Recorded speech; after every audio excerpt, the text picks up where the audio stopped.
Tonight we're going to be talking about 3 rail projects that are either happening now or happening in the next couple years in the state of Michigan. The first one is the Woodward light rail line that's going to connect downtown Detroit to some of the suburban communities of Detroit. We're going to be talking about the Wally, which is a commuter line between Ann Arbor and Howell, and we're going to be talking about the high-speed rail line between Detroit and Chicago.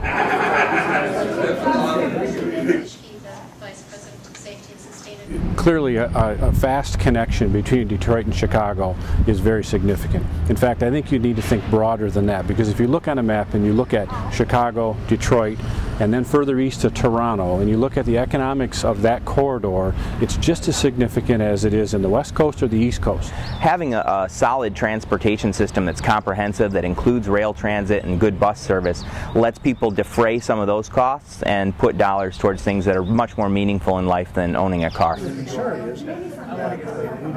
Was pleased to share information on the Woodward Light Rail project. If there's anywhere in the country that cries out for rapid transit based on the number of destinations, it's really this corridor.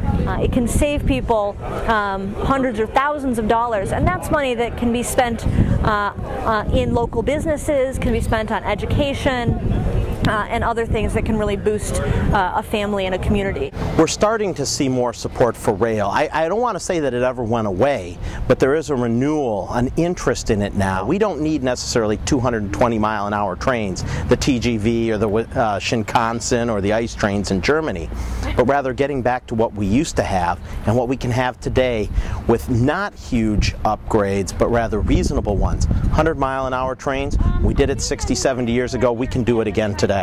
Well, clearly the younger folks that are moving into our core cities are saying we want alternate choices on how to move around. And train travel is one of those things that they're taking as a given, saying we want to be able to do this. So I think it helps set the stage for what Michigan's cities can be in the future and how they can grow.